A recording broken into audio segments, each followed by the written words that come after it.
बेटे विकास ने उन्हें फिर से धक्का दे दिया था। उस वक्त घर में कोई ना था, पिता के कराह का उस पर कोई असर ना था। असर होता भी तो कैसे, होश में होता तो समझता। वह तो बरसों पूर्व नशे की काली दुनिया में खो चुका था। नौकर बाजार से सब्जी लेकर लौटा तो उन्हें जमीन पर पड़ा देखकर उसने ही एम्बुलेंस मंगवाया। डॉक्टर के बहुत पूछने पर भी वह अपनी जुबान से असलियत कह भी न सके। डॉक्टर ने 5 हफ्ते का रेस्ट बताया था। वही नर्सिंग होम में रहना था। बड़ी उम्र में हड्डियां आसानी से कहाँ जुड़ती हैं।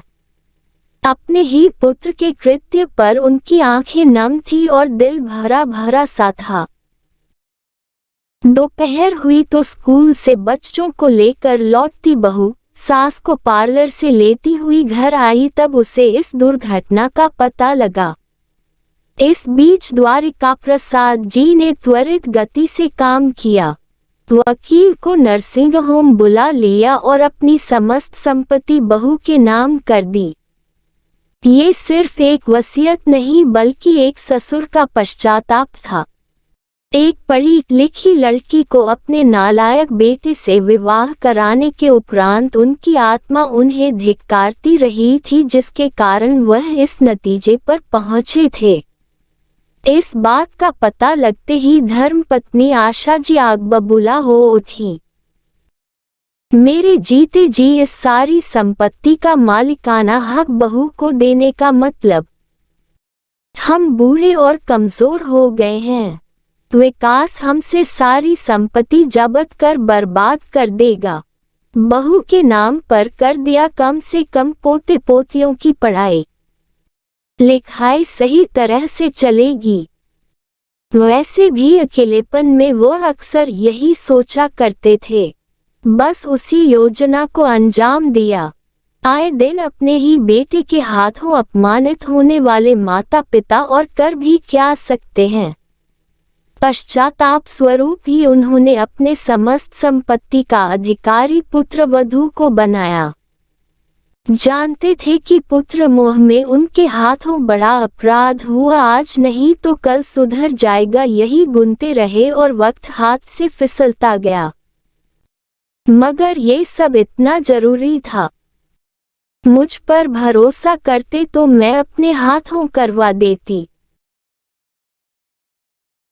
तुम क्या करवाती जो आज तक उसे सुधार तक ना सकी। हमेशा ही तुम्हारे लाड़ प्यार ने उसे बिगाड़ा ही है। जब पहली बार सिगरेट पिया तब थप्पड़ ना जड़ सकी। जब स्कूल फेयरवेल में दोस्तों के साथ बियर पार्टी कर रहा था तब तुमने मुझसे लड़ झगड़ उसके हाथों में पैसे दिए उन्हीं अमीरजादों के साथ। जब ड्रग्स लेने लगा तब भी तुम्हारी ममता अंधी रही। आंखों पर गांधारी के समान पट्टी बांध कर उसे बर्बाद होता देखती रही।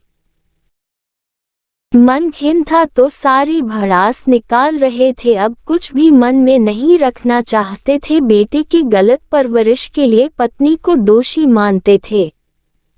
आपने कौन सा ध्यान दे दिया? आप भी तो पैसे बनाने की धुन में घर से बाहर रहे। मैं अकेली जवान बेटे को कितना संभालती। काम कर रहा था, धन संग्रह कर रहा था, पर अब जान गया हूँ कि पूत सपूत तो धन का संचय और पूत कपूतों का धन संचय, दोनों ही हालातों में ये धन बेकार है। इसलिए अब इसे नेक कर्म में लगाना चाहता हूँ। मैंने सोचा था शादी के बाद सुधर जाएगा, तभी अपने बेरोजगार नशेड़ी बेटे के लिए एक अच्छी लड़की का जीवन बर्बाद कर दिया। तुम्हारे बिगड़े लाडले को जब मैं रिहैब सेंटर में छोड़ने गया तो पीछे से तुमने किसी शरीफ परिवार की लड़की देख उसका ब्याह तय कर दिया और अपने पक्ष में ये दलील देती रही कि शादी के बाद तो अच्छे सुधर जाते हैं। वह भी तो उसे सुधार ना सकी। सभी मेरे ही बच्चे के दुश्मन बने हुए हैं। जो दिल में आए कीजिए, वह सुबकने लगी। विकास की गलतियों पर पर्दा मत डालो। अच्छा है कि बहू सरकारी अफसर है, उसके साथ उसके बॉडीगार्ड्स रहते हैं, उससे ये कोई बदतमीजी नहीं कर पाएगा। अब सही समय आ गया है कि फिर से उसे रिहैब सेंटर में भेज दिया जाए। मकानों से जो किराया आ रहा है, बहू उससे बच्चों की पढ़ाई व विवाह भी अच्छी तरह संभाल लेगी। क्या आप भी कुछ लंच रहे हैं? मेरे लिए कुछ नहीं रखेंगे?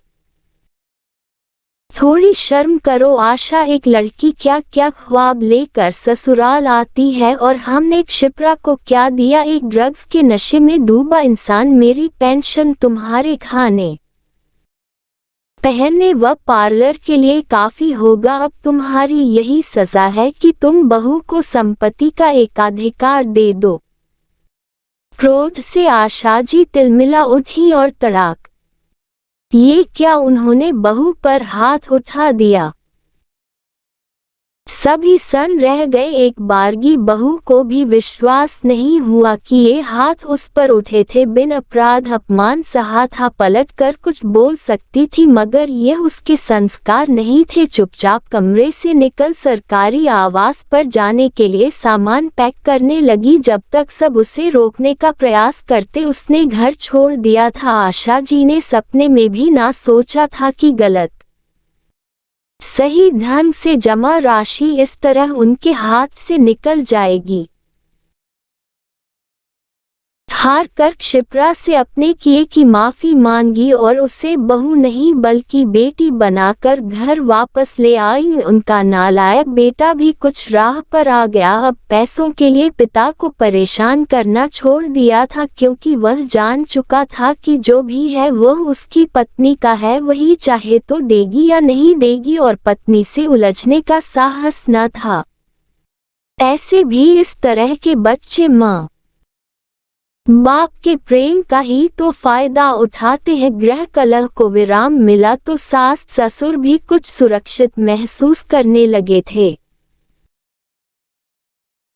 अब घर में सब कुछ तो नहीं बदला था, पर एक ससुर की आत्मा को कुछ हद तक शांति मिली थी। उनके हाथों हुए अपराध की कोई माफी नहीं थी, पर वह तड़प जो बहू के निर्दोष चेहरे को देखकर उठती थी और उन्हें ग्लानि में डुबोती थी, वह शांत हो गई थी। विकास को रिहैब सेंटर भेज दिया गया और क्षिप्रा अपने सास ससुर की बेटी बन आजीवन उनकी सेवा करती रही।